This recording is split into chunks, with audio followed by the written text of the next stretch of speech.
ए है और मैंने इसको ट्विस्ट कर दिया तो पॉइंट कहाँ पहुंच जाएगा, घूम के बी पे पहुंच जाएगा। इसको बोलते हैं twist angle. This angle phi, theta लेते हैं इसको, दिस थीटा एंगल, यहाँ पे थीटा एंगल बन रहा है ये वाला, this is called twist angle.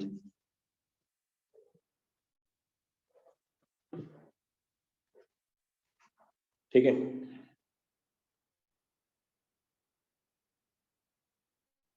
यार ऊपर का फिक्स रहेगा, पता है ऊपर का जो पोर्शन है क्या रहेगा, फिक्स रहेगा, नीचे से हल्का से घूम जाएगा। कितना एंगल घूम गया, थीटा घूम गया, जिसको मतलब twist angle.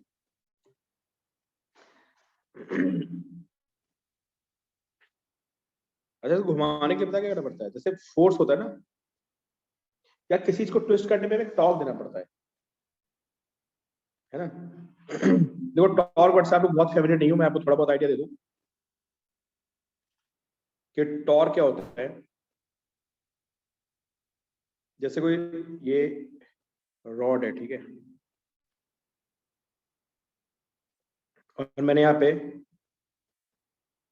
F force apply कर दिया, ठीक, इसकी लेंथ कितनी है और ये एंगल थीटा है, तो ये कितना होगा बताइए यार, ये होगा F cos थीटा, होगा नहीं होगा, और ये कितना होगा F थीटा। इसको घुमा कौन है बताओ, अंश कौन घुमा रहा है इसको F sin घुमा रहा है, समझे। तो ये जो F sin थीटा का R के साथ प्रोडक्ट होता है, इसको बोलते हैं torque, this called torque. Side में लिख लो, अभी रोटेशन चैप्टर शुरू होने वाला है ना, जब रोटेशन चैप्टर शुरू होगा तो हम लोग टॉर्क के बारे में पढ़ेंगे पूरे 10-15 दिन तक। तो अभी आप सिर्फ इतना समझिए कि जब आप किसी बॉडी पे फोर्स अप्लाई करते हैं, है ना, तो ये रॉड यहाँ से फिक्स कर सकते हैं आप, रॉड क्या कर सकती है, घूम सकती है, तो इसको F cos थीटा क्या करेगा बताओ, F cos थीटा तो इसको पुल करेगा ना, और F sin इसको क्या करेगा, घुमाएगा। तो इसको हम बोलते हैं torque F sin time to R, ठीक है। तो अब किसी बॉडी पे आप फोर्स अप्लाई करके उसको घुमाते हो ना, तो ऐसा बोलते हैं कि हमने इस पर टॉर्क अप्लाई कर दिया। कोई एग्जांपल बताइए टॉर्क के, कोई एग्जांपल्स और बताओ जो डेली लाइफ में यूज करते हैं। Opening of a door, opening of a door, बिल्कुल सही बोला आपने कि जब हम डोर को ओपन करते हैं तो वी अप्लाई टॉर्क। कपड़े को निचोड़ते हैं तो क्या करता है, वी अप्लाई टॉर्क, बिल्कुल, और क्या ट्विस्ट मारते हो। When you open A bottle, किसी बॉटल का जब आप ढक्कन ओपन करते हैं तो यू अप्लाई टॉर्क, समझे। तो टॉर्क के अगर आपको एग्जांपल्स लिखने हैं तो आप लिख सकते हो ओपनिंग ऑफ बॉटल, ये बॉटल को हम करते नट हैं टाइट करते हुए, बिल्कुल यार, बिल्कुल सही बोला आपने, वेरी गुड। तो जो नट को हम टाइट करते हैं उसकी हेल्प से, स्क्रू ड्राइवर से, वो भी क्या होता है, घुमाते हैं। टॉर्क का मतलब होता है किसी बॉडी में फोर्स अप्लाई करके उसको घुमा देना। एक आपने नट का एग्जांपल बताया, दूसरा आपने क्या बताया, opening of door. Opening of door जो है ये भी किसका एग्जांपल है, ये टॉर्क का एग्जांपल। और आपने क्या बताया मुझे, ओपनिंग ऑफ बॉटल, है ना, किसी बॉटल की जो हम लिड को ओपन करते हैं, मतलब उसके ढक्कन को खोलते हैं, तो वहां भी टॉर्क अप्लाई करते हैं, ठीक है। नट को बंद करना, डोर को, या किसी कपड़े को आप ट्विस्ट करते हो, कपड़ा निचोड़ते हो, है ना, स्पीच करते हो, तो उसमें भी क्या होता है, टॉर्क अप्लाई होता है। अभी देखो यहाँ भी टॉर्क लगेगा यार, बोलो। सर जैसे हम स्विच ऑन करते हैं तो उसमें भी वो हल्का सा कर्व होता है, एक आर्क लेती है हल्का सा बटन ऑन होने के लिए, तो उसमें भी टॉर्क होगा कुछ? जब बल्ब का स्विच ऑन करते हैं ना, यस सर, हाँ वहां भी टॉर्क लगेगा, हल्का सा घूम जाता है ना, स्विच जो तक घूमता है, मतलब आपने कहीं भी फोर्स अप्लाई करके किसी बॉडी को घुमा दिया तो that is torque. Okay sir. सी सौ में टॉर्क लगेगा, बिल्कुल यार। तुम बैठे हो एक तरफ से और तुमने उसको घुमा दिया बैठ के, वो सेंटर से घूम जाता है ना, तो वो भी टॉर्क हो गया, समझे। तो टॉर्क की आपको बहुत अच्छे से फील आएगी। अभी आप इतना समझिए कि टॉर्क एक क्वांटिटी होती है, that is multiplication of force into distance. Torque जितना ज्यादा होता है, टर्निंग वेट उतना ही ज्यादा होता है। पता क्या होता है, पता ही चलता है कि अगर आप वायर को ट्विस्ट कर रहे हैं तो आप का जो टॉर्क होगा that will be directly proportional to theta, just like spring. भाई स्प्रिंग में क्या होता है बताओ, हमने स्प्रिंग में क्या पढ़ रखा है, बिल्कुल हमने पढ़ रखा है कि जब हम किसी स्प्रिंग को पुल करते हैं तो F is directly proportional to x होता नहीं होता है। आप जितना ज्यादा स्प्रिंग को खींचोगे फोर्स उतना ही ज्यादा आएगा। सेम कॉन्सेप्ट यहाँ पे होता है, आप किसी बॉडी को जितना ज्यादा ट्विस्ट करेंगे ना, थीटा जितना ज्यादा होगा आपको उतना ही ज्यादा टॉर्क लगाना पड़ेगा। आप किसी चीज को घुमा के देखो, पहले तो इजीली घूम जाएगी और फिर उसके बाद आपको ज्यादा ताकत लगानी पड़ेगी, आपको ज्यादा टॉर्क देना पड़ेगा, समझे? तो बहुत सिंपल सा लॉ होता है इसका, जस्ट लाइक स्प्रिंग फोर्स, कि torque is directly proportional to theta. अच्छा, यहाँ प्रोपोर्शनलिटी ब्रेक करते थे तो क्या आता था? एफ इज के एक्स आता था ना स्प्रिंग में, जहां पे के को क्या बोलते थे, सभी को पता होगा। भाई किसी को भी डाउट है, यू हैव टू स्पीक यार, मैं अभी इस चैट नहीं देख पा रहा हूँ, ठीक है? स्प्रिंग कांस्टेंट, यहाँ पे प्रोपोर्शनलिटी ब्रेक करते हैं तो बनता है सी थीटा, और सी को हम क्या बोलते हैं? Torsional constant. समझ गए? कोई मुझे यूनिट बताएगा सी की?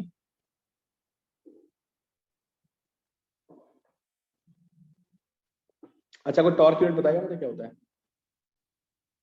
टॉर्क होता है force into distance, newton metre, है ना? तो हमारा सी कितना है बताइए? सी आएगा टॉर्क अपॉन थीटा, है ना? टॉर्क कितना है? Newton metre upon angle upon किसका होता है? Radian, radian. बिल्कुल सही, न्यूटन मीटर पर radian, this is unit, note कर लिए। अच्छा, what do you understand by spring constant? ठीक है, ये फॉर्मूला होता है। स्प्रिंग कांस्टेंट में क्या फील आती है? देखो, जब के होता है एफ बाई एक्स, है ना? स्प्रिंग कांस्टेंट को फील करने का तरीका क्या है? के एफ बाई एक्स होता है, अगर मैं एक्स को 1 पुट कर दूं तो के कितना ही होता है? एफ के इक्वल, है ना? तो कहते हैं स्प्रिंग कांस्टेंट क्या होता है मुझे बताओ, तो आप क्या बताओगे, क्या बोलोगे आप? Force required pull spring by unit distance. क्यों? ये तो होता है भाई, तो यहां से के एफ के इक्वल हो गया।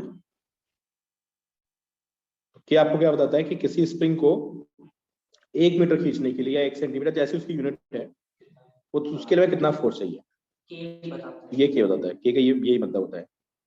तो सिमिलरली आप मुझे बताइए सी क्या बता रहा है? सोचो आप, अगर मैं आपसे इसी लॉजिक से सी पूछूं तो सी को मैं कहूँ यार सी होता है क्या, मुझे बताओ।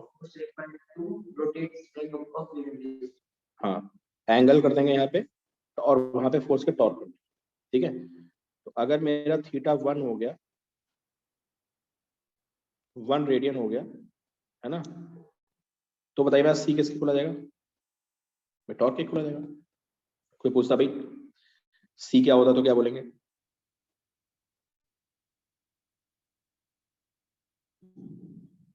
टॉर्क रिक्वायर्ड टू प्रोड्यूस क्या? Unit twist in a wire. ये हमारा क्या हो गया? ये हमारा सी हो गया। Torque required to produce unit twist in a wire.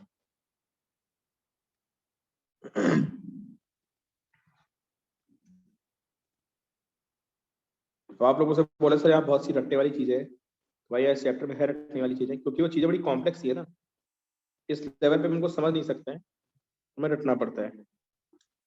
अब रटने की एक चीज और आ रही है, देखो क्या वो चीज आ रही है कि हमारे पास अभी स्प्रिंग कांस्टेंट का हमने कोई फॉर्मूला नहीं पढ़ा ना। क्यों? क्या हमने स्प्रिंग कांस्टेंट का कोई फॉर्मूला पढ़ा है? फॉर्मूला होता है, पता है? स्प्रिंग कांस्टेंट का फॉर्मूला होता है, ये लोग ड्राइव करते रहते हैं यंग्स मॉडुलस के टर्म में और मॉडुलस ऑफ रिजिडिटी के टर्म में, खतरनाक सा फॉर्मूला बनता है बेसिकली मॉडुलस ऑफ रिजिडिटी के टर्म में। बीटेक में तो मैं आपको बता दूं, आप लोग जाओगे, आप लोग भी ड्राइव करोगे शायद फर्स्ट ईयर में। अभी हम इससे बच गए थे, क्वेश्चन भी नहीं थे, ठीक है? लेकिन यार क्या है यहाँ पे ना, यहाँ पे सी का फॉर्मूला में पढ़ना पड़ेगा। सी का फॉर्मूला क्या होता है? This is pi G R 4/12। कहां से आया इसको हम डिराइव नहीं कर पाएंगे, ठीक है? ये किसी वायर का सी होता है। जी क्या होता है आप सबको पता है,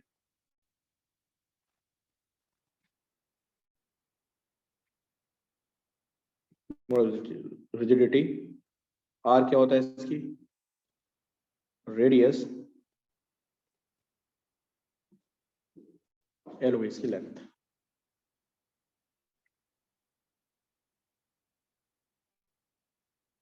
डेरिवेशन हमारे लेवल पे नहीं है, लेकिन फॉर्मूला है एकेडमिक में भी, मैं आपको बता दूं, also in academics.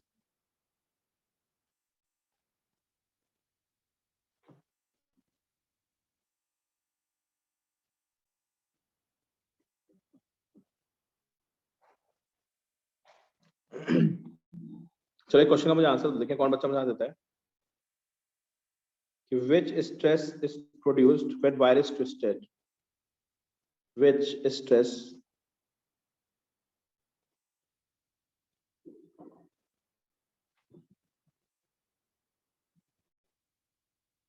is produced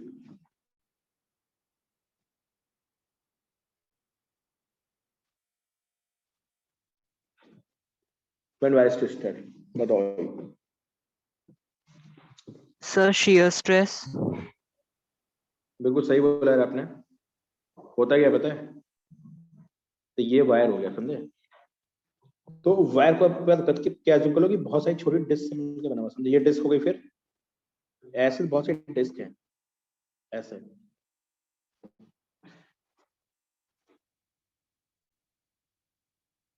ठीक है। मैंने इसको नीचे पकड़ के क्या कर दिया, ऐसे घुमा दिया, समझे। तो डिस्क एक दूसरे पर स्लिप कर जाती है, पता है। ये डिस्क क्या बताओ, सबसे टॉप की डिस्क क्या है, ये फिक्स्ड है कि नहीं है, वॉल पर फिक्स्ड है। तो हर डिस्क में क्या होता है ना, एक स्लिपिंग हो जाती है थोड़ी थोड़ी, ये वाली उसके रिस्पेक्ट में स्लिप करेगी, फिर ये वाली इसके रिस्पेक्ट में स्लिप करेगी, ये वाली सब में थोड़ा थोड़ा क्या होता है, स्लिपिंग होती है ऐसे, समझे। और उससे ये पूरा ये लोअर पार्ट ऐसे घूम जाता है। हर डिस्क में एक एंगल घूमता है, पता है, थोड़ा एंगल ये भी घूमेगा, ये उससे थोड़ा, ये उससे ज्यादा, ये उससे ज्यादा। तो ऐसे ऐसे क्या होता है, ये साइड डिस्क थोड़ा थोड़ा एंगल घूमती रहती है, समझे। और ये जाके नीचे पूरा घूम जाता है। तो बताओ, एक जब एक लेयर के रिस्पेक्ट में दूसरी लेयर स्लिप हो गई, तो कौन सी स्ट्रेस आएगी यहाँ पे, शेयर स्ट्रेस है ना। यहाँ पे स्ट्रेस प्रोड्यूस होगी, लिख लिया, शेयर स्ट्रेस इज प्रोड्यूस्ड।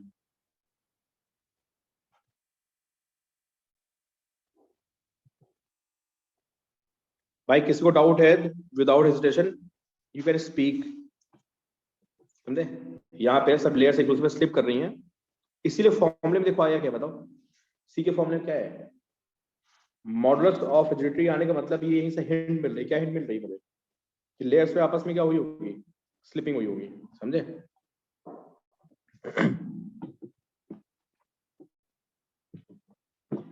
अच्छा फिर क्या, हॉलो शेफ्ट।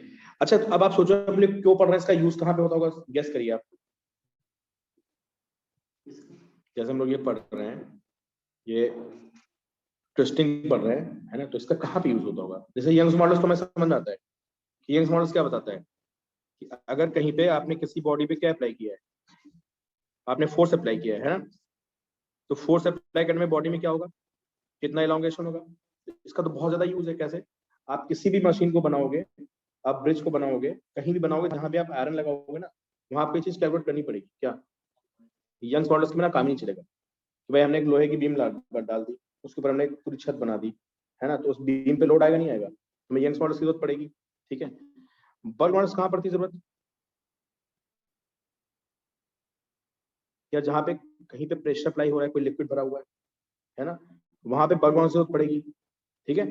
मतलब सबसे ज्यादा यंग्स मॉडल यूज होता है। किसी भी चीज को बनाएंगे आप, किसी भी मशीन को, किसी भी हैवी डिजाइन करोगे आप, कोई ब्रिज बना रहे हो, कोई बड़ा ट्रक बना रहे हो, तो आपको ये तो इसके बिना काम ही चलेगा।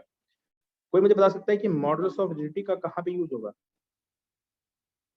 Simply depends on your observations, कि आपने कहीं पे ऑब्जर्व किया हो। Sorry, not models of rigidity, मैं बोल रहा हूँ ट्विस्टिंग का जो कॉन्सेप्ट है ना, कॉन्सेप्ट ऑफ ट्विस्टिंग, ये रियल लाइफ में कोई मुझे बताएगा कहाँ पे यूज होता है। कोई मशीन ऐसी बताओ जहाँ पे ये यूज होता हो।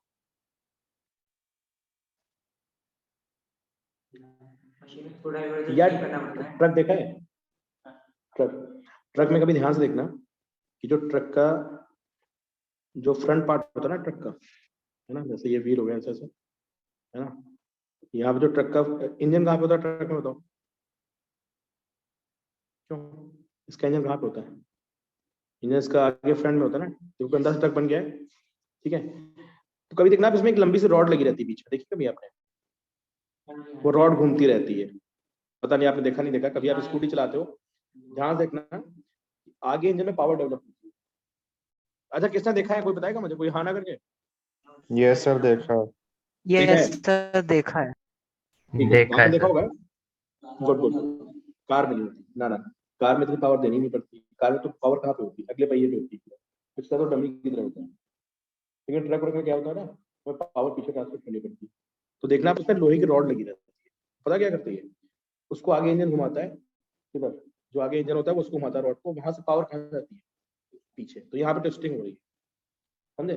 तो बहुत, जब इंडस्ट्री में काम करने जाओगे ना, तो बहुत से देखो, मान लो मैंने यहाँ पे कहीं पावर डेवलप की, तो मैकेनिकल पावर है, एक तो वो होती है यार थर्मल पावर, एक कौन सी होती है इलेक्ट्रिसिटी वाली पावर होती है, एक कौन सी होती है मैकेनिकल पावर, यहाँ पे कोई चीज घूम रही है। तो सपोज को कहीं पे आपने मैकेनिकल पावर डेवलप की, और उस पावर को मुझे यहाँ पहुंचाना है दूसरे पॉइंट पे, ठीक है, दिस इज पॉइंट 1, कोई मैकेनिकल एनर्जी है, उसको मुझे यहाँ पॉइंट 2 पे ट्रांसफर करना है। तो मैं दो ही तरीके होते हैं, पता क्या है? या तो तुम गियर लगा के चेन लगा दो, जैसे तुम साइकिल में करते हो, साइकिल में क्या करते हो, पावर कहाँ देते हो? अगले पहिए देते हो, जनरेटर होता है, और तुमको ले कहाँ जाना है पावर? पिछले पहिए पे, तो क्या करते हो? चेन लगा देते हो। तो या तो तुम चेन लगाओगे, भाई कोई हीट एनर्जी तो है नहीं, तुमने हॉट बॉडी को कोल्ड से टच कर चली, है ना? या फिर क्या करोगे, हमेशा अगर आप कभी भी मैकेनिकल पावर को एक पॉइंट से दूसरे पॉइंट पे जाओगे, तो तुम्हें रॉड यूज करनी पड़ती है। अब क्या करोगे यार बताओ, जो यहाँ तुमने पावर डेवलप की, उससे किसी चीज को घुमा दोगे तुम, तो वो चीज यहाँ से घूमने लगेगी, और रॉड को तुमने यहाँ कनेक्ट कर दिया, तो क्या होगा बताओ? जब रॉड घूमेगी तो वो जो चीज यहाँ पे कनेक्ट होगी उसको घुमा देगी, तो भाई पावर यहाँ से वहां ट्रांसफर, समझे? जब कोई हमें बहुत हैवी पावर ट्रांसफर करनी होती है ना, बहुत ज्यादा, हाँ, यार ये घुमा दिया तुमने तो इसकी काट दी यहाँ पे। तो जब कोई हल्की मुल्की पावर होती है तो उसको तो हम चेन से भेज देते हैं, लेकिन अब पावर बहुत ज्यादा है, तो ट्रक में तो बहुत पावर डेवलप होती है ना, चेन लगाओगे रुक जाएगी, तो उसके लिए क्या यूज करते हैं? रॉड्स यूज करते हैं। रॉड्स का मेन काम क्या होता है? पावर को ट्रांसमिट करना। और वहां पे क्या होगा बताओ? वहां ट्विस्टिंग होगी, समझे? बेबी तुमने पढ़ा ना कि जब रॉड को घुमाओगे तो ट्विस्ट कर जाएगी रॉड, तो जब तक तुमको ट्विस्टिंग का नॉलेज नहीं होगी तो तुम उसको डिजाइन ही नहीं कर पाओगे, समझ गए? यहाँ पे मेनली यूज होता है किसका? ट्विस्टिंग का, है ना? जो हमारी पावर ट्रांसमिशन रॉड्स होती है,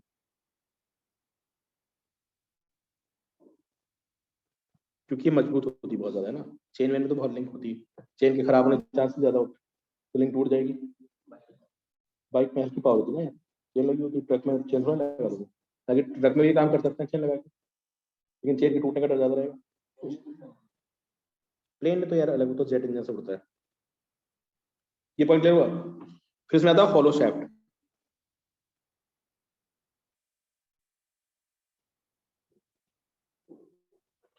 भाई लिखते रहो, बाकी नोट्स में शेयर कर दूंगा जो है ना, घर पे लिख लेना। हॉलो शैफ्ट में क्या होता है यार?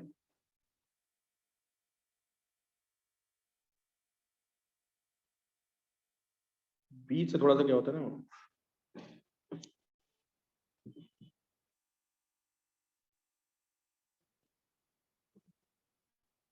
हॉलो शैफ्ट, बीच से थोड़ा सा क्या होता है? हॉलो, बीच में हमने उसको हॉलो कर दिया, समझे?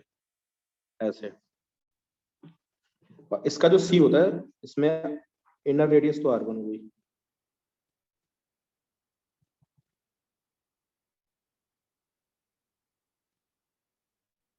आउटर रेडियस कितनी हो गई? R2। इसमें जो सी का फॉर्मूला आता है वो होता है पाई जी R2 4 माइनस R1 4 बाई कितना? 12। ये सी का फॉर्मूला होता है, नोट कर लो हॉलो शैफ्ट। भेज दूंगा। नहीं, पॉइंट होती है, यही होता है, यही होता है। इसको अपने इस लेवल पर ड्राइव नहीं कर सकते, रटना ही है हमें। मतलब हमें इतना टॉर्क रिक्वायरमेंट होगा किसको, उसको कितने एंगल से घुमाने के लिए? यूनिट एंगल से घुमाने के लिए।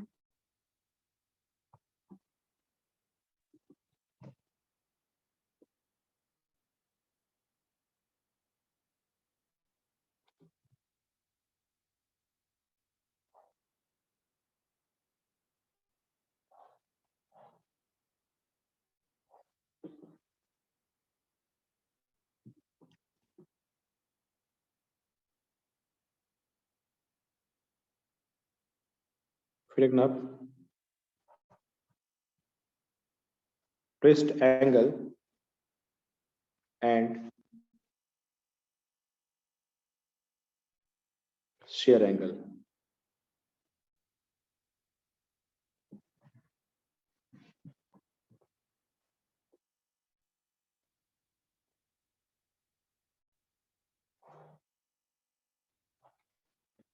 ये कोई रॉड होगी, ठीक है, ऊपर से गए फिक्स, यहाँ पे पॉइंट ए था, इसको घुमा दिया, कहाँ पहुंच गया, ये बी पे पहुंच गया, ऐसे ट्विस्ट कर दिया मैंने, पॉइंट ए से बी पहुंच गया, ठीक है।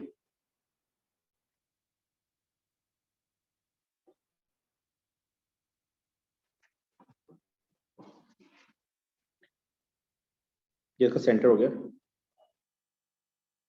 ये एंगल आ गया थीटा, और ये एंगल कितना है, this angle is phi. Phi कौन सा एंगल बताओ, जो पॉइंट की मतलब ए पॉइंट को मैंने यहां से ज्वाइन किया, कहां से, ओ से, ऊपर से, तो पहले ओ ए लाइन ऐसे होगी, जब तुम उसको ट्विस्ट करोगे तो क्या होगा बताओ, इसको ट्विस्ट करोगे तो लाइन आगे चली आएगी, ठीक है। तो थीटा को बोलते हैं ट्विस्ट एंगल। ट्विस्ट एंगल समझ गए कौन सा है, जो नीचे की डिस्क होगी ना, सबसे बॉटम लेयर, वो जितना घूमेगी that is called twist angle. तो what is theta, theta is twist angle.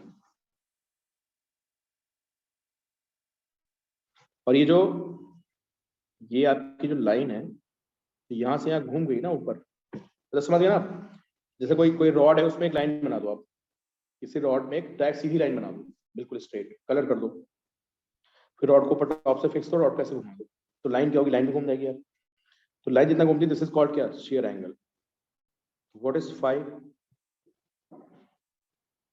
Phi is called shear angle. यार मान लो तुम्हारे पास कोई रॉड है ऐसे, ठीक है, ये कोई सिलेंड्रिकल वो है, वायर है, ठीक है, यहाँ पे आप कलर से एक लाइन बना दो, ऐसे स्क्रैच मार दो हल्का सा,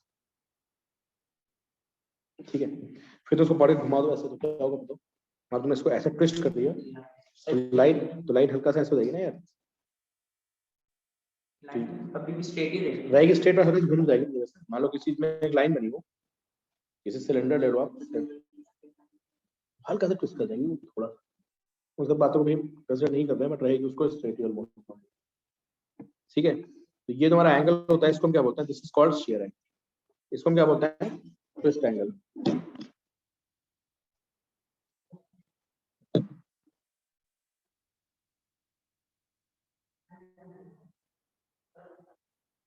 मैंने इस लेंथ को L लिख दिया,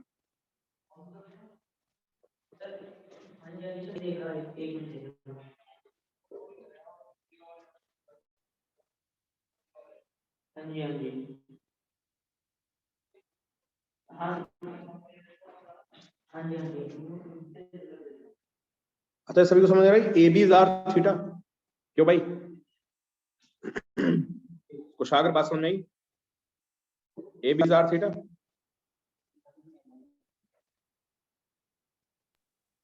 सर ये नहीं आया समझ में। यार एंगल ये इज सर गुड आ गया, ये सर आ गया।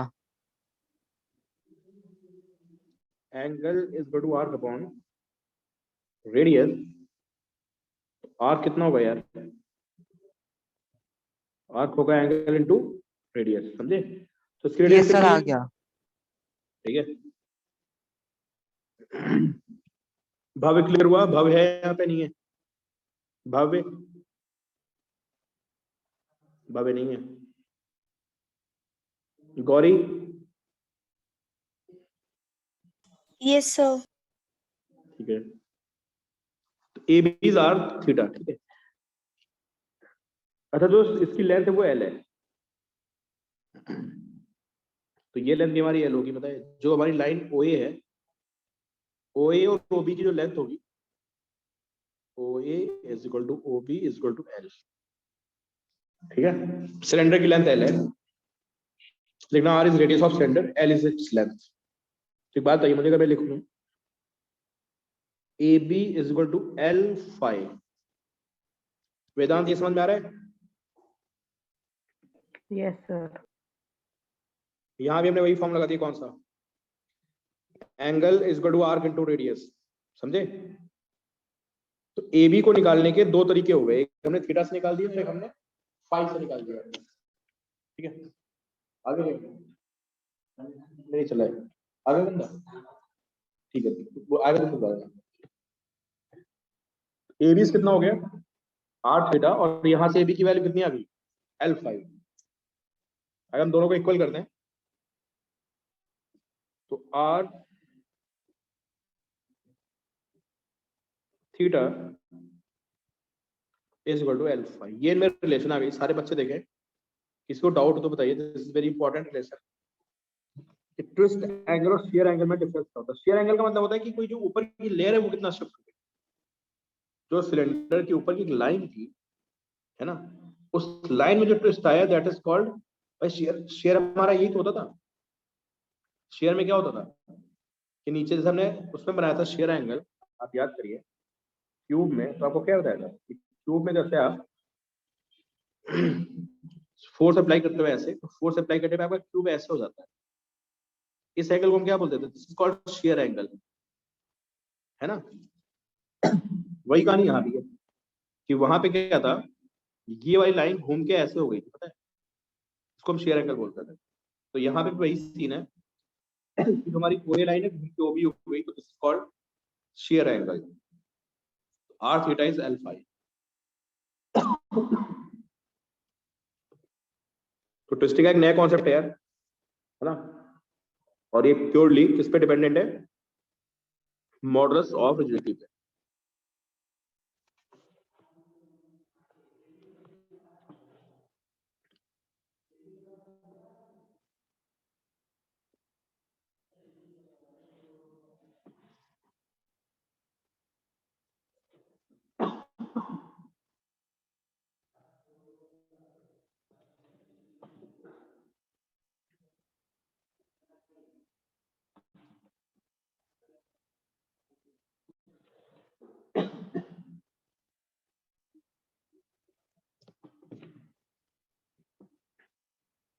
अब देखिए आप सब इंपॉर्टेंट पॉइंट्स।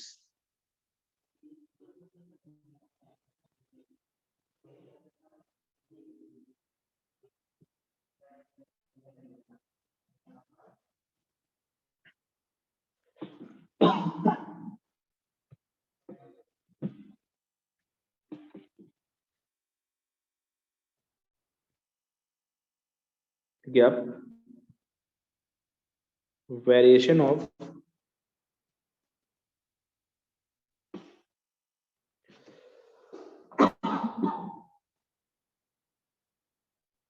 डेंसिटी,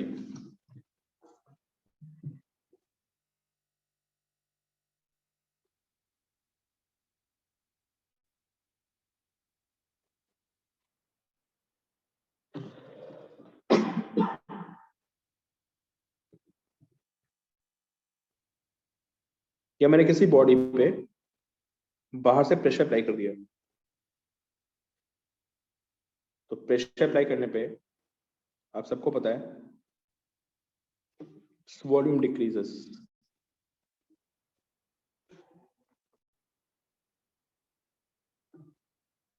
ठीक है, व्हाट अबाउट डेंसिटी?